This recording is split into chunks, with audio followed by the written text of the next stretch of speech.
Hello, Karis. How are you?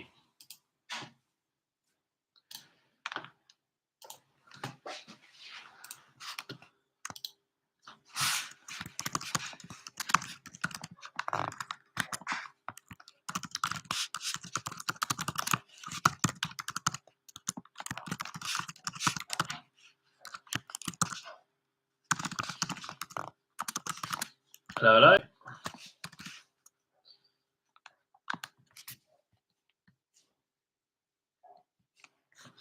And then ecology. Lovely. Beautiful stuff. Look at that.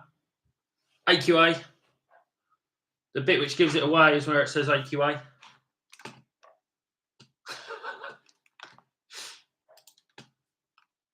I believe that was the title last time I did it.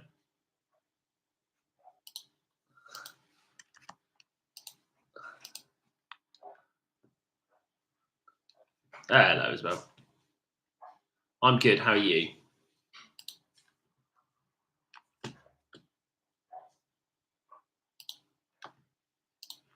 Right, I'll give it a little bit. See, let people come in. Oh, yeah, I'm sorry I abandoned you all. It's all right. I have lovely people like Karis to put up with now.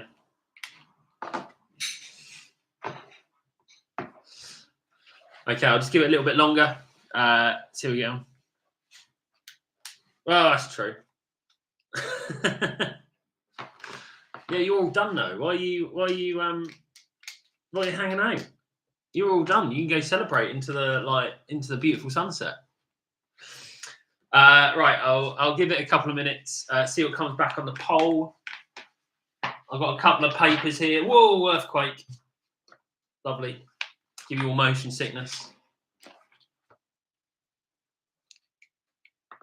Oh my goodness, I'm actually pinging through to the notifications. This is bold. Homeostasis and response is the top topic at the moment. Oh, well, I hope you're doing all right anyway. I've got a big water bottle. I feel like these are the big water bottles that only English teachers carry. That and a big mug of tea, and a scarf. These are the three topics, Karis. It's biology paper 2.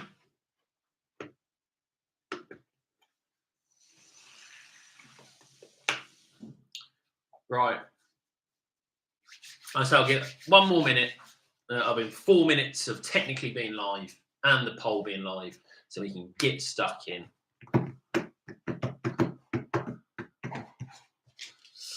So what we got with that? We've got basically nerves and hormones. That's basically dana. And that is food chains and all that stuff. Sampling. Homeostasis is the current leader. 20 seconds. T minus. As always, if you have any particular questions within it, feel free to chuck them out there, because if you have a particular question, don't hold on it. Right, ending the poll. Oh, we're overwhelmed with 6 votes. It's like a local election. Right. Homeostasis. Right, let's have a look at it. If you have any questions, don't hesitate to whack them in there. I can go through some paper stuff in a bit. Again, any questions maybe you've come across in your own time as well, feel free to whack them in. So, homeostasis and response. First thing to think about is, what actually does this mean? This is the idea that you want to keep internal conditions the same.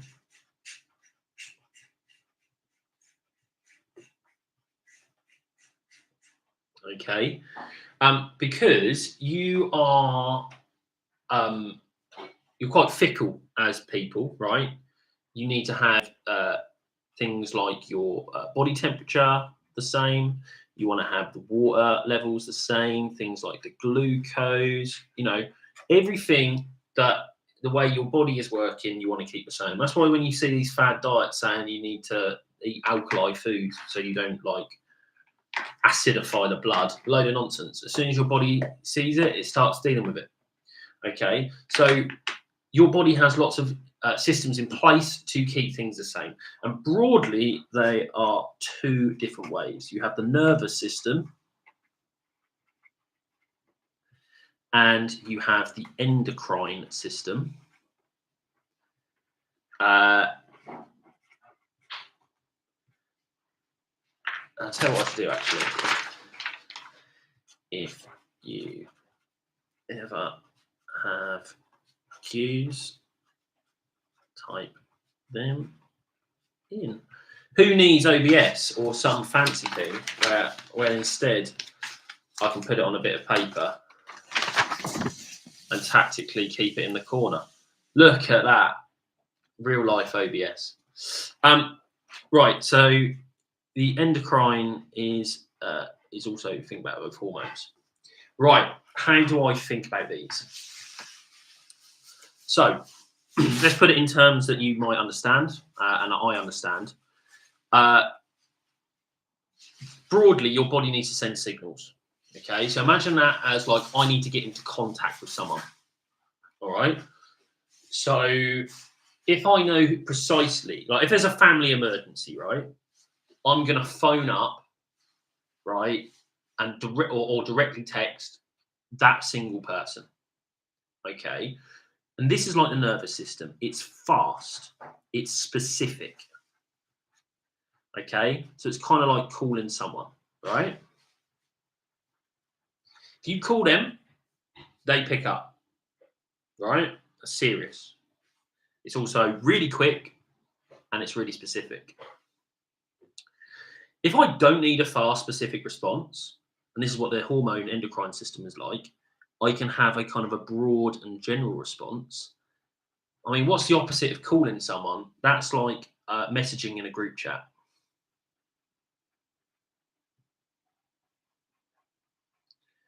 All right. So let's say I know about sticky ends for using an enzyme to extract DNA and insert it into a plasmid. I think the process is more important than knowing precisely about sticky ends. So the idea of how you can make those is more important. But again, that's only higher tier. So if you're on higher tier, that it's AQA. The title AQA does give it away. I'll be honest with you. So make sure you read the question.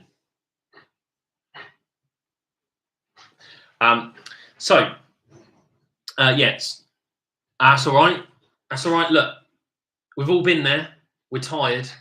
We're 20 to 8 on a Sunday evening. Of course, we're going to miss things. But obviously, I'm out of the classroom, so it's nice to be a little bit annoying to people. Right. So if I want to get in touch with someone, specifically, and I want to be fast, I have to call them up. That's like our nervous system. It's fast, it's specific. If I want to affect many more people, right, or a more general response, it doesn't matter about speed. That's where I would say message in a group chat saying, right, anyone about here, meet up for a coffee or something. That's like the hormone system. So let's look at those nerves. So first thing we need to know is we need to know about the reflex arc. Yes, it will. But most of the time it's going to be spent on things which is common to all of them, because being common to all of them is like the vast majority of the stuff. Some of the real niche triple stuff, I'll be honest, I'm not like, I understand it, but I haven't like taught the ins and outs of triple biology for quite a while.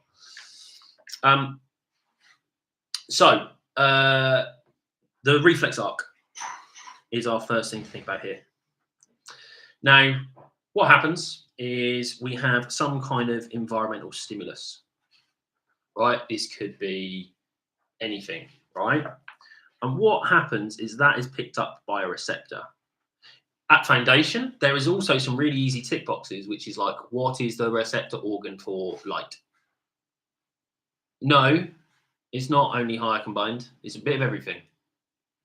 It's literally, I'm just rambling. If you have a question, you ask it. You ask away. If it's vaguely to do with your biology exam tomorrow, you ask it, I'll answer it. I'm just, the poll came back with homeostasis response. So unless people have specific questions, I'll kind of ramble through homeostasis and response until people come in with questions. Okay. So we have the receptor. Now, the receptor picks up on that environmental stimulus, and that sends a message through a sensory neuron. Okay. That sensory neuron will then reach the central nervous system, and that can be one of two things. It's either the brain or the spinal cord. Okay. Once I have reached essentially my processing place, we then go via our motor neuron, and that goes to an effector. Now, the effector can be one of two things. It could be a muscle, or it could be a gland. Okay, and that gland then makes the hormones, and you get a hormone response. Okay, so let's put this into some form of context. Let's say I touch something that is hot, right? The stimulus is the temperature. The receptor is the receptors in my skin. They send a signal through the sensory neuron going, it's getting a bit hot here, mate. Right? It reaches the central nervous system. Now, if it's really hot, what happens is the spinal cord goes, this is an emergency. I'm not bothering and send it upstairs. I need to deal with it right now. This is bad, right? So, if you ever kind of do it and kind of jolt away, that is when your spine has kind of taken over. That then, okay, sends a signal to the motor neuron, through the motor neuron to your effector. In this case, if you touch something hot, it would be a muscle telling you to move your arm. Okay. Again, the motor neuron disease is what you think of like what Stephen Hawking had, right? So if you don't know, he's the guy in the wheelchair, the electronic voice, right? He still can do all of this stuff, right? So that's why he can think, he can be a clever physicist, but he can't affect anything, which is why he's then confined to a wheelchair. Okay. This also requires us to kind of know a little bit about nerves. This does come in paper 1 when we talk about the structure of specialized cells. But nerve cells kind of look like weird little trees almost, I suppose, is the way to think about them.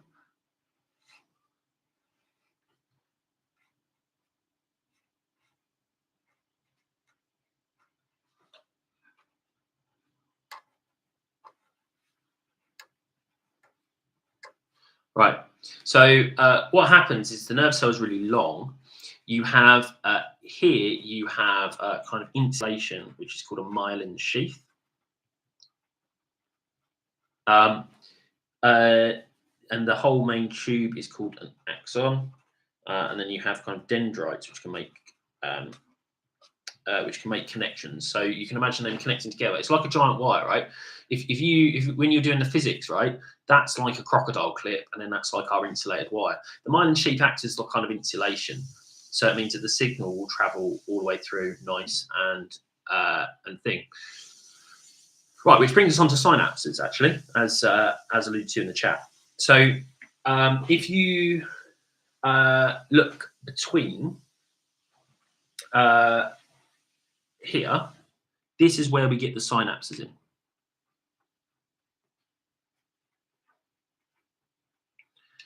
Not really there. Synapses are the junctions between nerves. And the main thing, you don't need to go into the specifics of neurotransmitters and how they work. You just simply need to know that it's a chemical signal. Okay, so you get this is kind of like an electrical signal, and then the synapses, those junctions, are a chemical signal. Broadly, how they work. Okay, is here we have kind of pockets of neurotransmitters. When the signal gets to here, these chemicals will they will diffuse across the gap, and then they'll pick up on receptors on the other side. They'll bind to that, and that continues the signal. Now, because that is chemical and it's diffusion, right? This is kind of where you've got inbuilt lag in your system, right? So when you do the reaction time practical, right, which you probably did with a ruler, and then you kind of I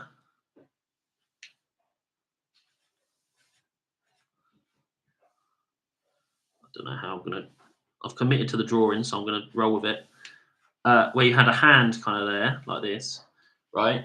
And then you caught it. Is this higher? This is a bit of both. The ruler drop practical is very much not higher.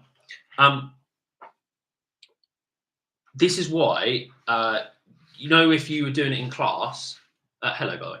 If you're doing it in class, there's always that one mad lad who goes, look at that reaction time. I'm a legend, right? I'm basically a sniper. That's wrong, okay? You can't have a reaction time that quick. And that means that you've kind of second guessed the drop. And that's because this diffusion is slow. So you've got the real fast nerve signal and then the slow diffusion and then fast nerve signal again, right? And that means that you're kind of, in the Olympics, the quickest reaction time is about 0.2 seconds. So or 0.1 seconds is what they do in the Olympics. So if you start within 0.1 seconds of the gun, they assume that you've cheated and you've guessed it. It's the same thing with here. And why do they know that? Is because that bit is slow. Let's look at that ruler drop practical. Again, if anyone has any queries or quibbles, don't hesitate to just message in the chat. I'm just here. Like, if you have questions, just whack them in. Remember, if it asks you about practicals, you can use a numbered list. All right. In fact, I'd encourage it. If you didn't use a numbered list, it'd look quite confusing, right? If you've ever done like a recipe online, the best ones are ones where it's like a numbered list. So the ruler drop practical is you set up the ruler above the hand. Okay. And again, if you draw a diagram, perfectly all good there. Okay. You then drop the ruler. Okay. And the person catches. And then you record the distance.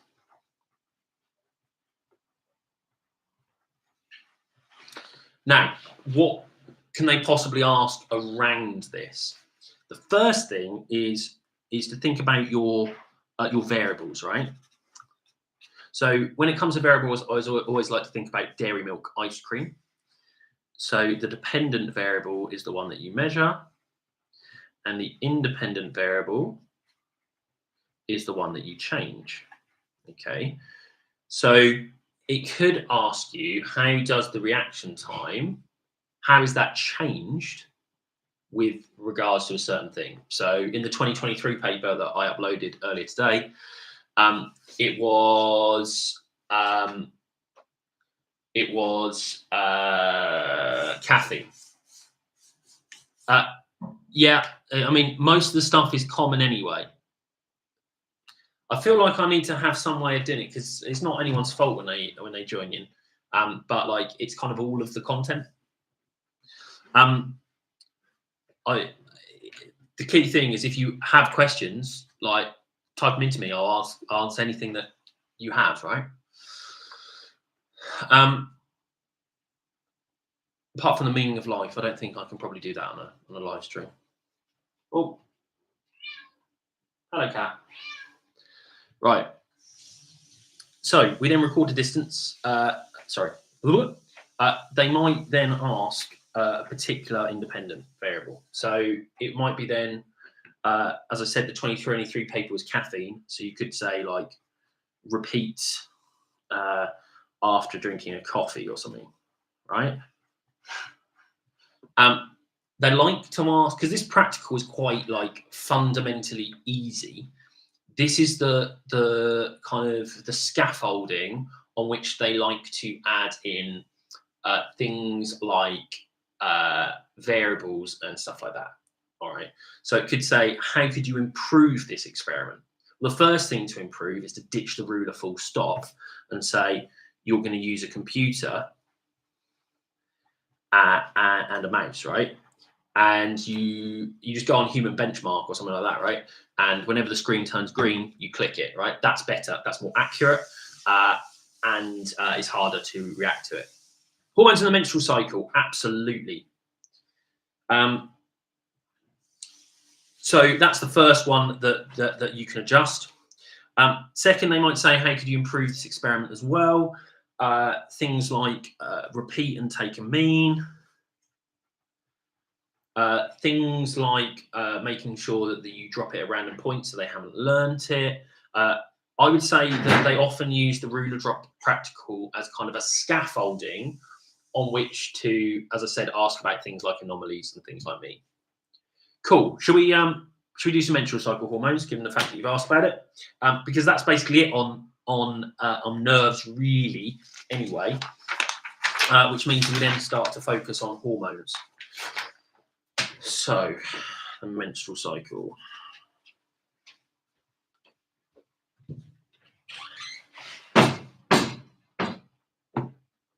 Okay.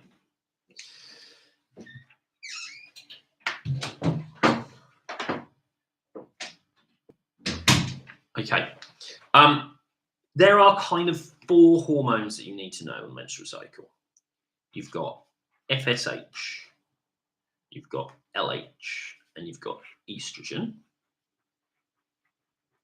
And then also, I'm going to cheekily add in there at the top, progesterone. Okay. So, the menstrual cycle is 28 days.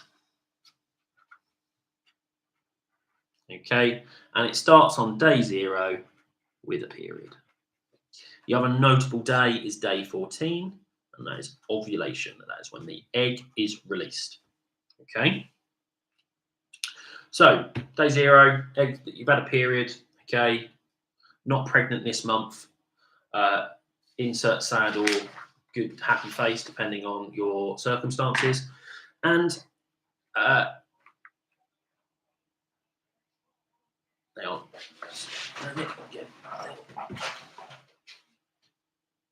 Right, no, we're all good. Okay, so it kicks off really with FSH, and this is made in the pituitary gland.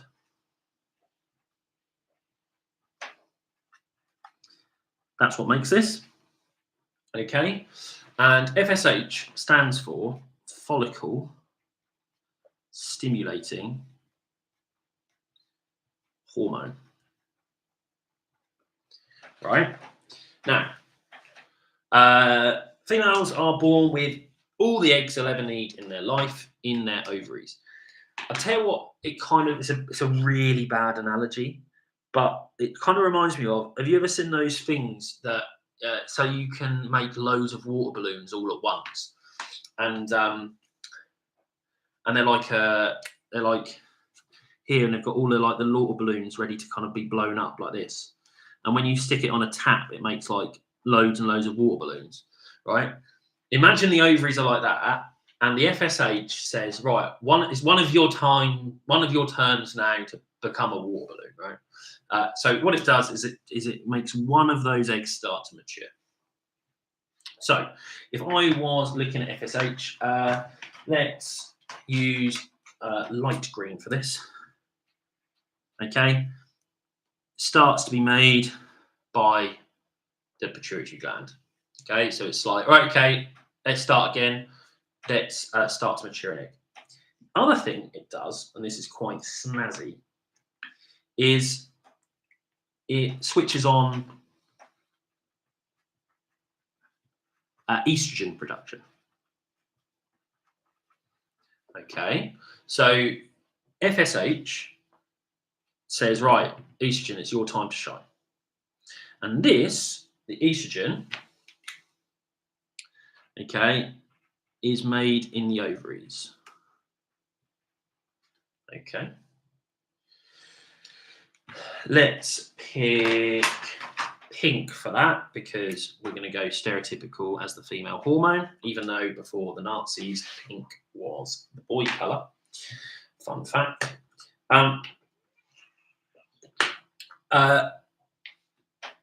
Kidney failure and dialysis. Yeah. If you are bored at the meantime, there was a 6 marker in a exam paper that I uploaded today, which was about kidney failure and dialysis machines. It's not like how they work, but it's an evaluate question. I think it's about 2/3 of the way through. You can scan it until you see a 6 marker. So if you are like in the meantime, I really want to focus on that. Have a look at that. So FSH is triggering estrogen to be made. So you imagine as this is getting high, estrogen's now going to kick up. Okay. And snazzy thing is this, let's use blue as our like kind of trigger color. This kind of switches off FSH. All right. So it's like, I'll start you and then I'll turn you off. Yeah. Kidney failure is triple. Anything to do with kidneys is triple. But the evaluate style questions is kind of pretty universal, to be fair. Right, so as estrogen goes up, this kind of starts to tail off FSH. All right. So estrogen, and what estrogen does, so I haven't actually said what FSH does, have I? It's very poor. FSH, as I said here with this red, okay, is it causes an egg to mature. All right. Now, estrogen, what that does is that causes the womb lining to thicken, or the uterus lining to thicken. So you can think of the FSH as like, right, I'm getting an egg ready, estrogen's getting a womb ready. So now we need something to kick off the party, and that's where LH is. LH, I've done this scale horrifically. LH has one job and one job only. Okay. And that job is it causes ovulation. Not ovulation, ovulation. And that means that you get a big peak of it around ovulation time. Okay. Progesterone is what I like to think of kind of as the pregnancy hormone. Okay. So what this does is it keeps FSH switched off, right? So it kind of inhibits FSH. And what it does is it maintains the womb lining. So it maintains the womb lining. It also starts to thicken mucus as well. Right? So let's say, you're most fertile, you've had ovulation, right? You're going to be most fertile now in this window. All right? The progesterone's like going, hold, let's see, wait, are we pregnant? Wait. Okay? And if you don't get implantation, everything cascades off and you get a period. Okay? So FSH matures an egg, which switches on estrogen, which thickens a lining, which switches that off so you don't mature more than one. Then cause LH, so estrogen also causes LH to be made. You get our ovulation peak. Progesterone is like saying hold. Okay, don't make any more eggs. Keep that womb lining nice and thick. Not pregnant. Okay, let's reset. Okay, now that leads to kind of 2 variants of questions. The first variation of question is what happens if you have fertility issues, right? Well, what hormone would you give? You'd give FSH. All right. So if you're doing IVF or you're doing something like that, you give FSH. That means that you are going to mature an egg. So before before you do IVF or part of IVF, you give them loads of FSH. They mature loads of eggs. You harvest the eggs, so then you can do them in the lab. If you are team contraception, okay, hashtag team contraception, right? And you want to stop this, you want to stop us having a baby, well then, if you have estrogen and progesterone, those are your two main ones, then you're going to switch off the FSH, so therefore you don't get an egg in the first place. And your body kind of thinks that it's already pregnant, so then it doesn't get pregnant. And the thickening of the womb lining may also kind of inhibits the sperm swimming. Cool. That is the menstrual cycle. Did you have a particular kidney-based question, Noah? If not, does anyone else have another question to ask? The other thing I can do on hormones is I can look at diabetes or something like that. So all else failing, I'll kind of yap about some diabetes. Diabetes. I don't see that meme much anymore. I probably don't even know what it is. The thing is a lot of like memes which are big when I was younger have kind of come back in because people rediscover them on TikTok, like Vines. You love a Vine. Ooh, I need to stop using my gaudy camera setup as a table so I can make it like an earthquake. Right. If anyone's not got a question, I'll keep on rambling about diabetes. So, we've kind of covered the nervous system. We've covered the practical to do with it. We've covered what the nerves are like. We've covered what a synapse is. The hormones, okay, really it's about learning the hormones. What does inhibiting FSH mean? It means like stopping it being made. Right? It's like rejection. So, yeah, if I inhibit Liverpool winning another Premier League title, why would FSH be stopped? Well, because this is a cycle, bear in mind. So once this goes away, FSH will creep back up again. But you don't want to release more than one egg, right? You don't want to burn through all of your eggs in one go. So you only want to release an egg a month. The human body is designed for one, at most two babies. So you don't want to have like 7 and then. When progesterone produced, so this kind of kicks in after ovulation. So progesterone is really the post-ovulation hormone, really. So that kind of tells you to maintain the lining. What do I do in case the reaction time practical comes up in a 6 marker or 4 marker? I think, again, it depends on the context. I do quite a lot of stuff on the reaction time practical. I think the 4 marker would be more typically, how do you do this practical? And the 6 marker would be, how do you do this practical? And then how can you improve it? Or how can you come up with a practical which does it and it accounts for like caffeine, or if they're tired or not. So the actual practical is like 3 steps, right, or 2 steps, right? If you draw that diagram, like drop the ruler and a person catches it, record the distance, then you repeat it and calculate a mean. If it was talking about caffeine, you do it again after a coffee. If you were talking about, if they're tired or not, do it in the middle of the night. If it says, how can you make this experiment better, scrap the ruler entirely and do it on a computer.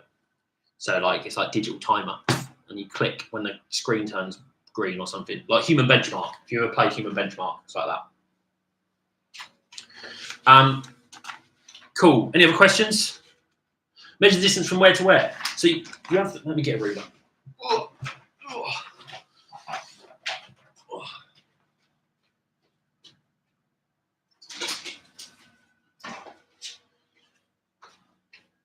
I'm a teacher, so of course I've got a ruler to hand. Oh. Right. So, side-eye view, bombastic side-eye. I'm there like this, right? At the 0, I drop it. Oh, caught it. Okay, I caught it at 10 centimeters.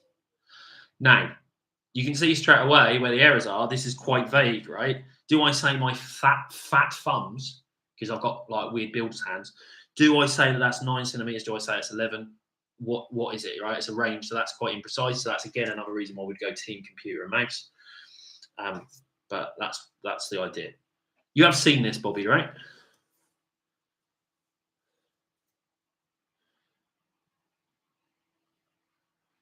Cool. The systems in general. So this is kind of what we've been doing. So feel free to like scroll back on the awesome, no worries. Feel free to like kind of feel to kind of like rewind the stream.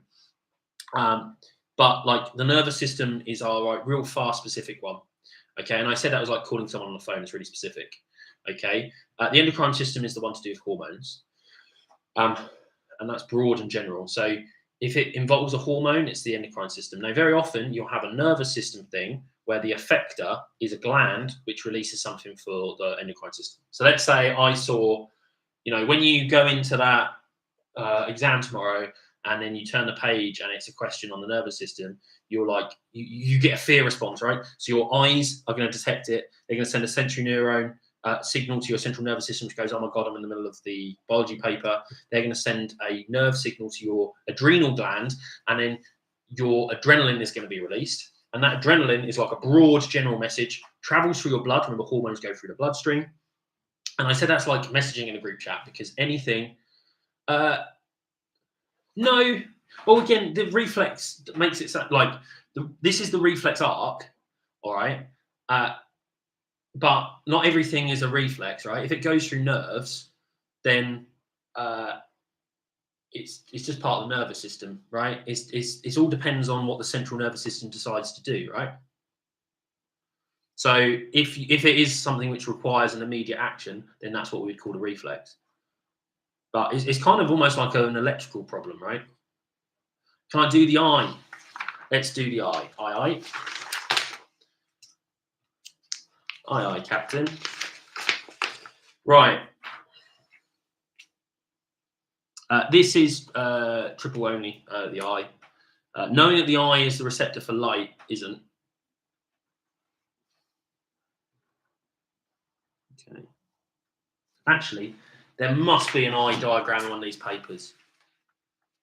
Sensory is coming from the receptor. The relay is in the central nervous system, and the motor neuron is going to the action. I'm pretty sure this one.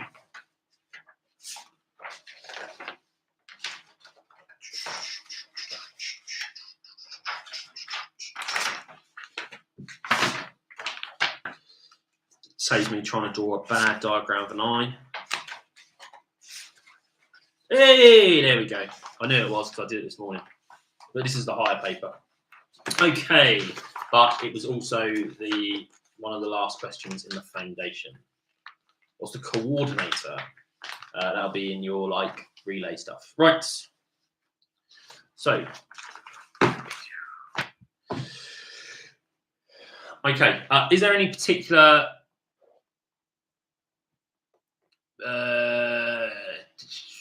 yeah, no, do you know what? I think you'd be surprised actually for paper 2. I mean, it's nerves and hormones. It's then what evolution is and how DNA works. There's a little bit more of that in triple. And then ecology is like, you know, animals and plants and stuff like that. And then the sampling practical and stuff like that. Right. Here is our eye.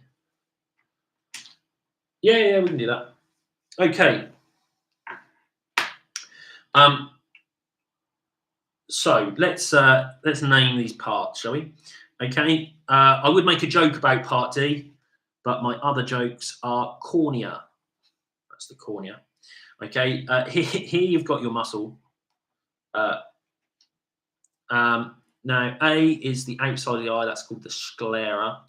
The most important parts really are the retina, the optic nerve, the lens, and the iris.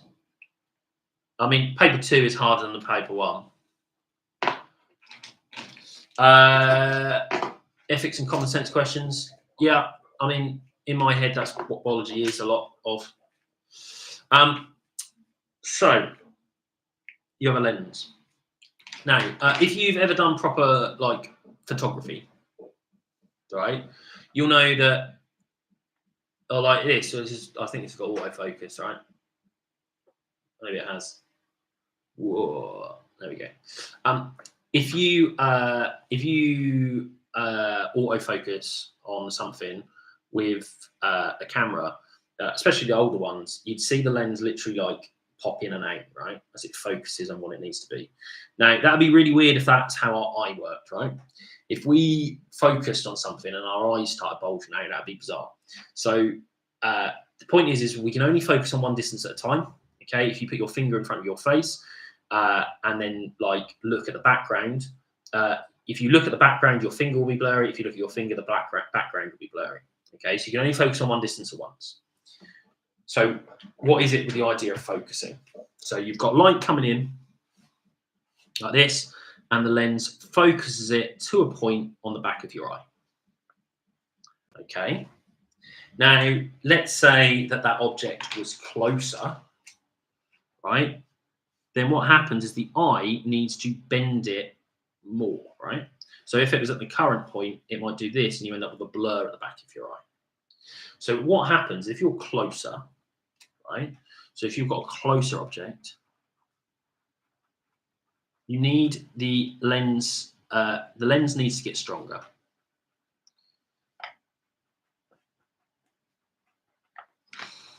So that's like, it needs to like kind of refract the light more. So what our body does is we have little muscles which here they can stretch and squash the lens. Okay, so if I see an object which is closer, the muscles can squash the lens. That means it gets fatter, right? So like imagine I've got my hands like this, because the lens, you know, like my hands are the same length the entire time. If I squash it, the lens gets fatter. It's like a stomata in a way, right? If I squash it, it gets fatter. If I stretch it, it gets thinner. And we can use that to adjust it so that the light always focuses on the back of the eye, the retina. Okay, so that's the main idea. That adjustment is called accommodation. So when you said, like, asking about far and close object accommodation, all that is muscles affecting the kind of fatness of that lens. All right, that will focus the light in a different way. So what are myopia and hyperopia? Okay, now these are all to do with where that focal point. So in a healthy eye, no matter what the distance, the light comes to a focus on the back of the retina. If I knew what was definitely going to come up, I would just do what definitely is going to come up. It's one of those hard things. You know, there'll obviously be hormones mentioned. I'd be surprised if there wasn't any mention of the menstrual cycle or contraception with regards to the menstrual cycle. I'd be surprised if there was no even 2-mark question or something on nerves. But again, unfortunately, I can't predict. If I did, I'd have told my classes ages ago. Right, where are we?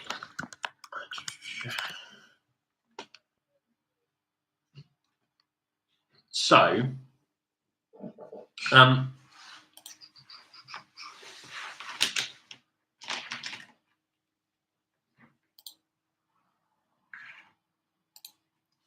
was trying to see if I could probably, yeah, I mean, you could Google it now, I've said it, but like, I'll draw it. I don't think there's a nice, easy way of putting it in the chat, to be honest with you.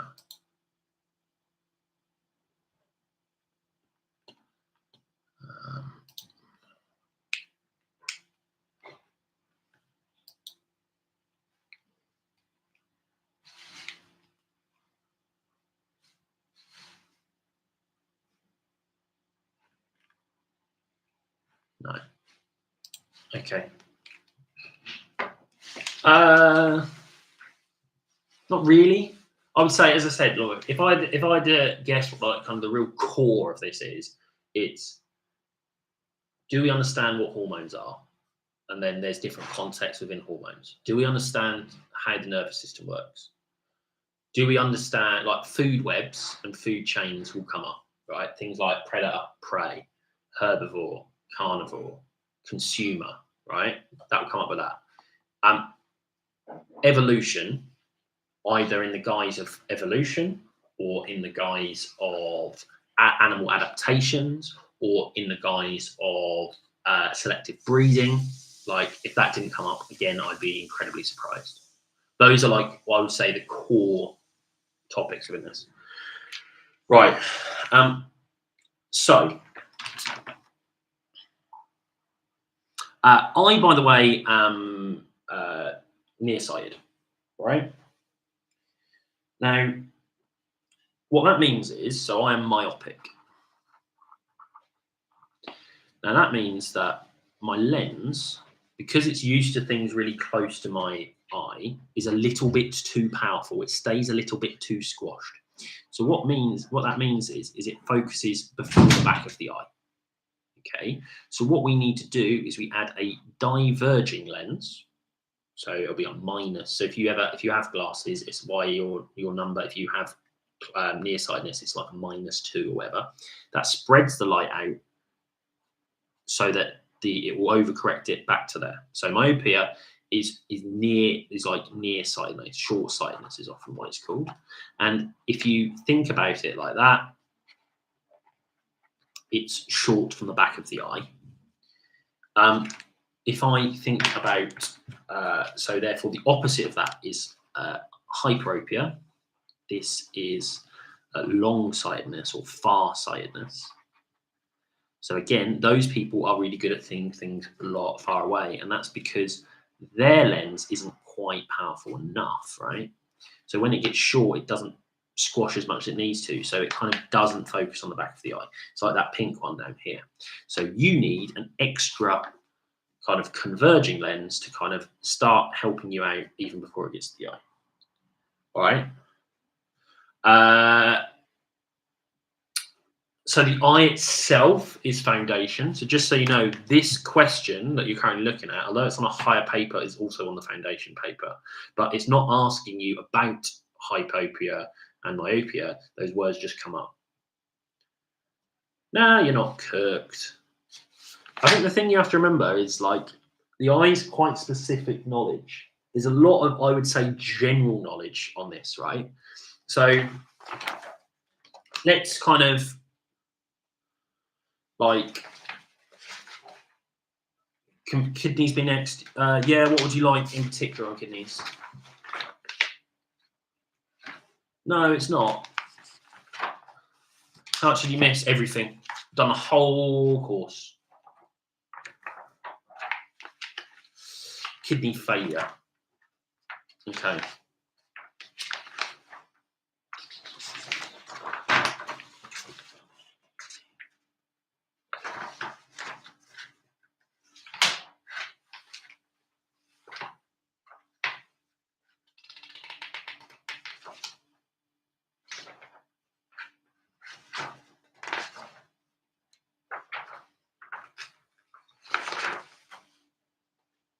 Oh, you got nothing to apologise for.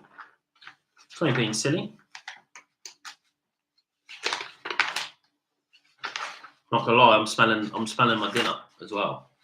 I haven't had it yet. I did have a cheeky KFC though earlier for lunch. Thought I'd treat myself, you know. Live life on the edge.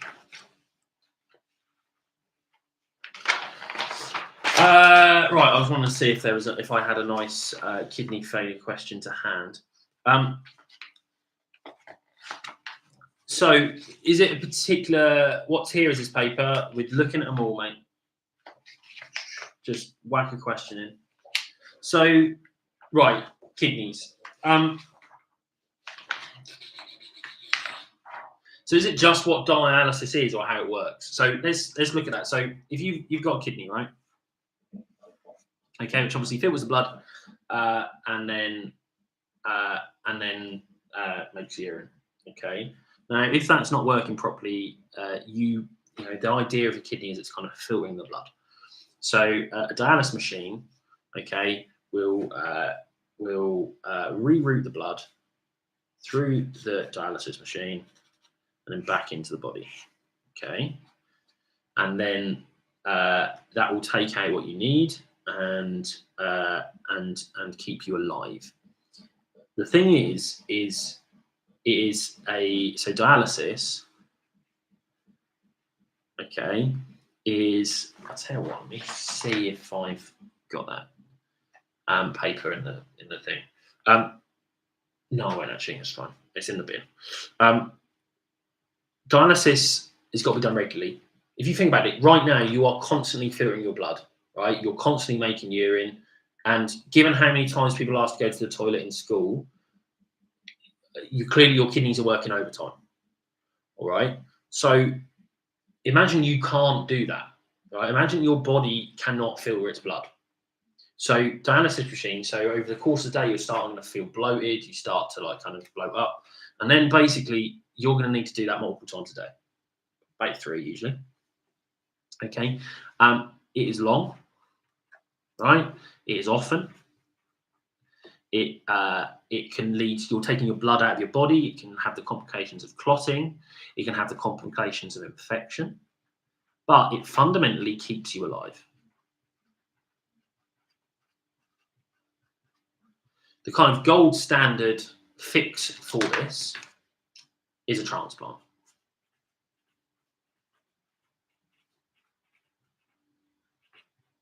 Okay. Now, what are the good things about that? Is you don't have to click on a dialysis machine. It works like a normal kidney. Okay, because it is a normal kidney. Do you know what? I don't know. I feel like they'll still produce urine. This is not going to be great. I would imagine in severe kidney disease, you're not going to produce urine full stop. Maybe if you've got like mild kidney failure, I'm going to go on a limb here and say there's things that I don't know, especially on biology. Biology's a bit squishy. I did it like first year biology at uni, but mainly my degree is chemistry and physics. That's my big dogs.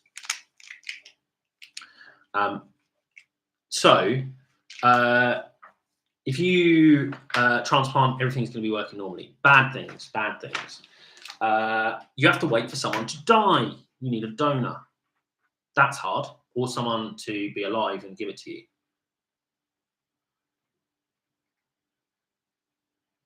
Yeah, do you have a particular question on evolution and variation? So you have to, and we also had a request about cystic fibrosis, so we'll look at that. You said about mechanical versus real transplant things. A lot of the kind of treatment questions lend themselves to evaluate questions, where they'll say they'll give you a load of information as well, where they'll say here's some treatments, and also you've covered treatments. What's good? What's bad? What do you think overall? So if it says the mechanical versus real transplant things is, I suppose, more applicable for the heart. They could, I know they're here, you say dialysis is a machine, but if they're introducing a weird new treatment, they have to tell you about it, right? So that's why it's really important to kind of read the preambles at the start. Yeah, we can do that. That's fine. So anyway, so transplant, you need a donor. You also need to take anti-rejection drugs because your body is thinking that's not you. Okay. But there's a short list of transplant donors. It's a bit of both. Kidneys is triple. Yeah. So anti-rejection drugs. You have it's a serious operation, so you've got all the complications to do with that in terms of an operation. Yeah. The main kind of thing to do with kidneys is obviously you've essentially got a filter in here for all intents and purposes, right? You do have to do the structure of the kidney at a real higher, okay? But if that filter breaks down, you're not going to be filtering the blood. The other one is obviously glucose shouldn't really appear in the urine. If it does, you might have diabetes. Right. Should we do some evolution and stuff, and then we can also talk about cystic fibrosis and stuff. Right. Um,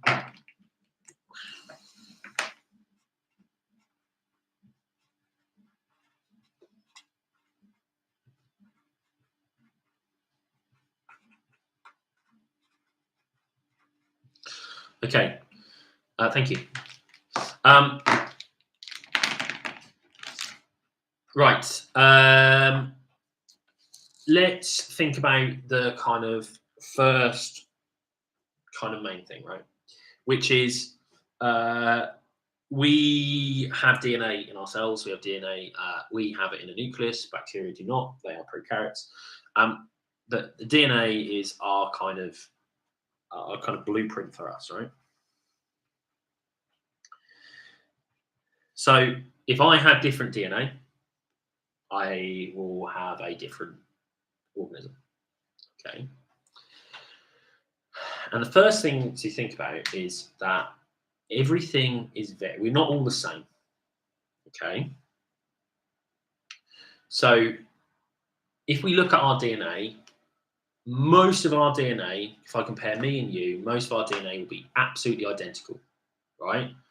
Like as a human, I need to know how to make a thumb, how to make all of the structures that make me, and make humans, humans. The small amount of DNA which does different does lead to variation. Okay, so a difference in DNA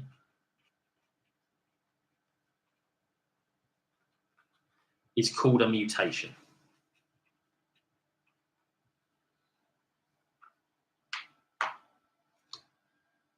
Nice. So if you are a mutation, if you are a mutation, right? If you have a mutation, then you're going to have something which is different about you to someone else. And I think you think about mutation, you think, oh, I'm going to have like 4 arms, right? But a mutation might be that your skin is a slightly different color, or your eyes are a slightly different color, or you have like slightly more webbed skin, or something like that, right? It doesn't have to be something which is massive, okay? And because there are mutations out there, you know, blonde hair is a mutation, right? You have, we have variation, okay?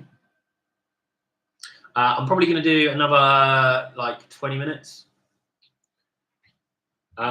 So we have variation. There are things about us which are different.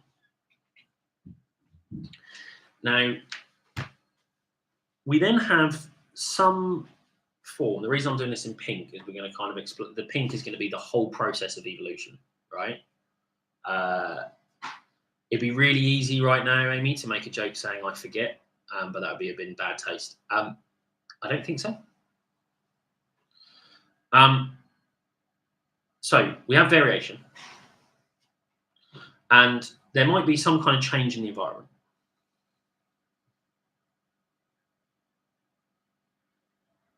Okay, it might be that, I don't know, the climate's getting warmer, or there's a flood which has wiped out all the food on ground level.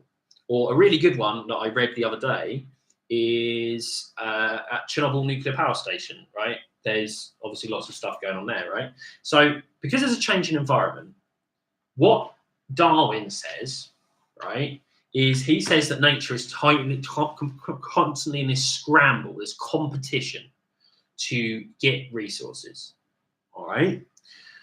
And that means that we have competition. And some things are adapted, right, better than others. So we get what's called survival of the fittest.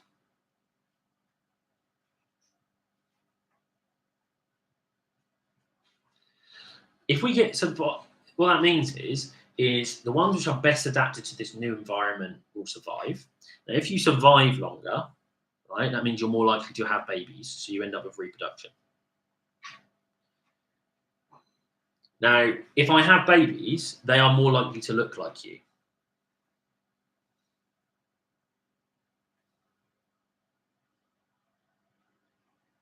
So they might have the mutation, or an even stronger version of the mutation. And then the whole process recycles, and you keep going, and over time you change the population. So let me give you an example, right? So frogs, some of them are naturally darker than others.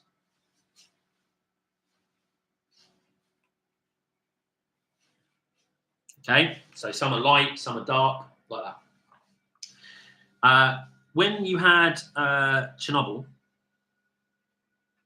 there is lots of radiation. Okay. Now, the darker frogs, the melanin in their skin,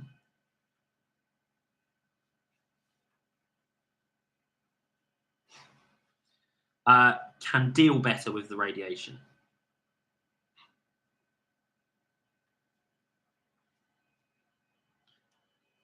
Okay, so those darker frogs survive longer.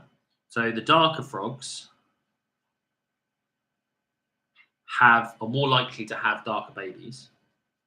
There might still be, there still might be some light frogs here, right? This is all completely random, and it's a slow change in the population. It is not all of, it's not like in Pokemon where you get it and they all suddenly change, right? It is over time you're noticing that the frogs are getting darker, or like in the UK, the squirrels all used to be red, right? But the grey squirrels are better adapted for the environment here. So over time, you saw fewer red squirrels and more grey squirrels, and now you don't see red squirrels at all.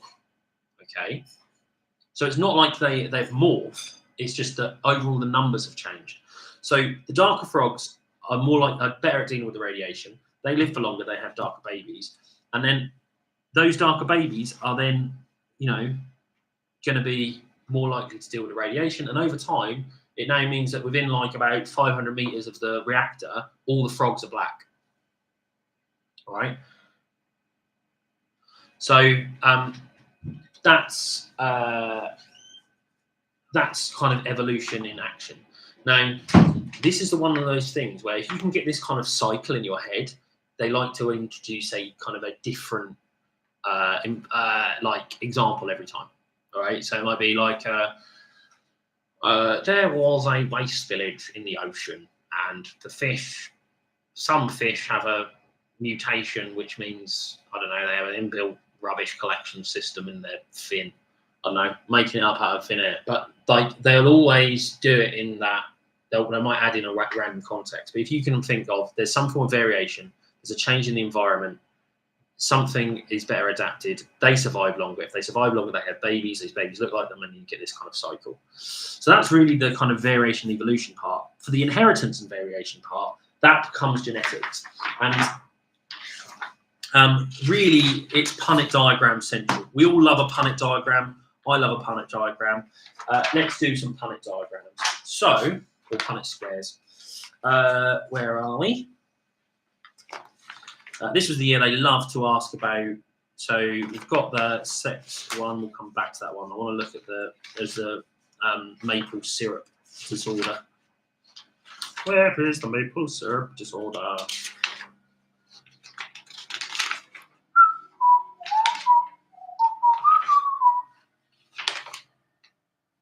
Protein synthesis. Protein synthesis is difficult. I can ramble about it a little bit. I've got quite a lot of 6 markers and 4 markers on my channel already. If you do it, yeah. Okay, I'll tell you what. Just while we're here, I can do protein synthesis while I flip through on this. So this is DNA. All right. These A, T, G, and C are called bases. Okay. The nucleotides. So this is here. You've got 6 base pairs, so that's 6 nucleotides. What happens is for DNA synthesis, your DNA is converted to RNA. This is like a little, kind of, almost like have you ever seen those old computers where they put a tape in and it'd be like a little punch card, right? So it would read it like that. Imagine it's like that. It's like this tape. That RNA will then go through a ribosome. The ribosome kind of clamps onto it like a little kind of claw. and it reads that RNA. And what it does is it reads them 3 base pairs at a time. So it will see like TTC, which weirdly in RNA will be UUC, right? It will look at it and it will go, okay, that is a code for this amino acid, and say, right, that. Zoop, moves on to the next 3, the next amino acid, and it builds the protein out like that. Okay, so the DNA makes something called mRNA, messenger RNA, that goes into a ribosome. The ribosome then starts to add the amino acids for every 3 base pairs. So, because the RNA is single strand, so this is single strand. So, what would happen is this would be converted to a strand which is UUCGAU. The T becomes U. Don't worry about it. Okay. And what happens is the RNA would look at this. Okay, and you can literally look it up in a table, and it would say, okay, that corresponds to, say, guanine or something. I don't know. And then this one transmits to like thymine, or glycine or whatever, and it will go, right, there you go, and it'll start make the amino acids in. Okay. And then that chain will then fold up into the main protein. That's the basic premise of protein synthesis. Again, that's triple. If they ask that in foundation, they won't ask that in foundation, in my opinion. But there you go. Right, I was looking for the genetic stuff. RNA polymerase. What would you like to know about RNA polymerase? I mean, I'd be surprised if they asked you about it.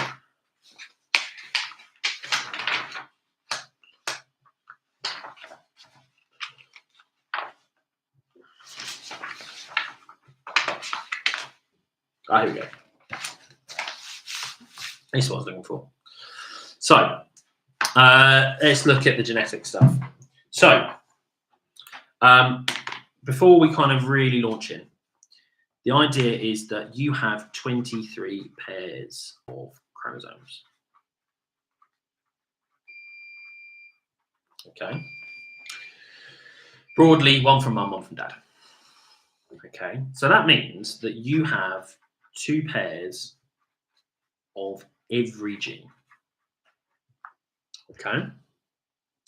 So for hair color, you'll have 2 things.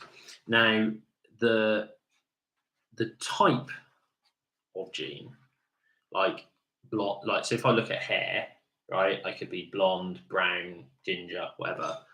That's called an allele. Okay. And broadly, and this is a bit of a simplification at GCSE, if you go on to do it at A-level and beyond, it gets more complicated than that. But broadly, you have, let's say I have rolling your tongue, right? Tongue rolling.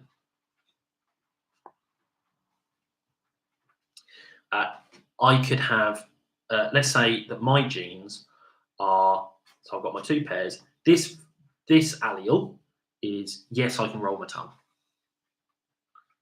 And this allele is, you can't roll your tongue. And what's happened is they look at it, and over time we've worked out which one wins in that situation, because I've got one version of the gene which is saying you should be able to roll your tongue. You've got one version of the gene which is saying you can't roll your tongue. Okay. And in this situation, it turns out that rolling tongue wins. Okay, so this person would be able to roll their tongue. This is therefore called dominant. Right, and this one, which has lost, is called recessive. Okay, so the dominant trait would always be expressed. The recessive trait would only be, yeah, mRNA is MMA is a good sport. Recessive is you need both. All right, so yeah, so we work it like that. Now, let's look what's going on here. Maple syrup urine disease is a rare inherited human condition. MSUD is usually diagnosed early in childhood and can be controlled by having a low protein diet. Figure 4 shows inheritance of MSUD in one family. So you can see here I've got a male without MSUD and a female without MSUD, and one of their kids has got it. So what does that tell us, right? Because these two don't have it,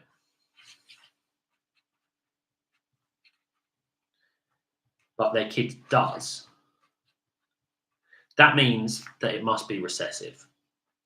Because it's kind of like, here they've got the healthy gene and the healthy gene, and then one of the other gene that they've got is the MSUD gene. So when they've passed it on, both of those, in this case, have given their MSUD gene to this kid, and therefore they've got 2 copies of the MSUD gene, and therefore they've got MSUD. Okay. Yeah. It says give one piece of evidence from figure 4 shows it's an inherited condition. That's exactly it, right? 1 and 2 don't have it, but 5 does, right? Or equally here, right? The parent here, 4, has got it, right? If it was dominant, right? Then you'd well, not necessarily, but if as it's recessive, you can see it's disappeared here. The main one I would say is that you've got 1 and 2, and therefore 5 doesn't. Persons 7 and 8 in figure 4 are expecting a 4th child. Determine what's going on. Right. Now, because they have had a kid and one of those kids has had MSUD, that means that they are both carriers. So that means that 7 has got to be capital N, healthy gene, and little n, unhealthy gene. And it's the same with 8. 8 has got to be capital N, little n, because they've both got to have that little n to have had a kid without it. Okay, if they were little n, you'd see they would have it. So that's why we know they've got to be like this. When it's different like this, we call that heterozygous. Okay, so let's draw a Punnett square. So the male could give either capital N or little n onto their kid, and the female could give capital N, little n onto their kid. So the 4 options are: you could have capital N, that is homozygous. That means they've got both, and it's homozygous healthy, so they're not even a carrier.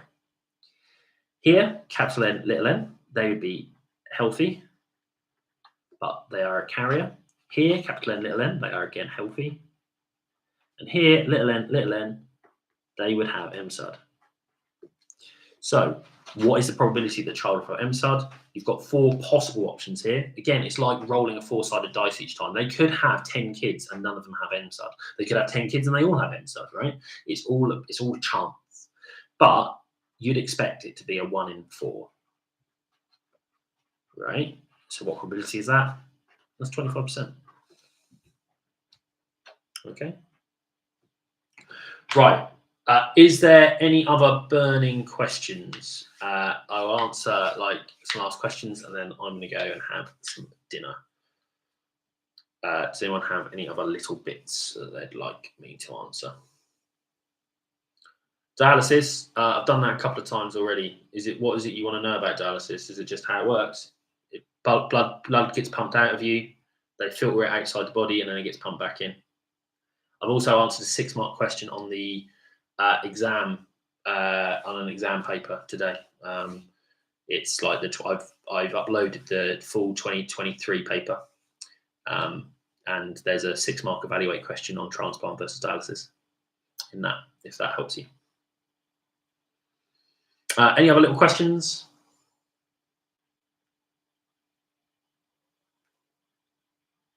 No worries. Cool. Well, it's come up to an hour and 15. I'll be honest, I'm quite tired today. I would usually ramble on for another 15 or so minutes. Yeah. If as said, obviously, if I actually teach you, then you have my email if you have any last minute queries. Otherwise, I'm sure if you like, the live chat will kind of disappear, but on like kind of the VOD, which will automatically upload this, if you comment, I'm sure I can reply tonight. So if you have any other problems, let me know. But thank you and good luck. I think it'll be okay. I think people are getting a little bit more like worried about this than they need to. I think you'll do all right. You're more than welcome. Have a good rest of your evening.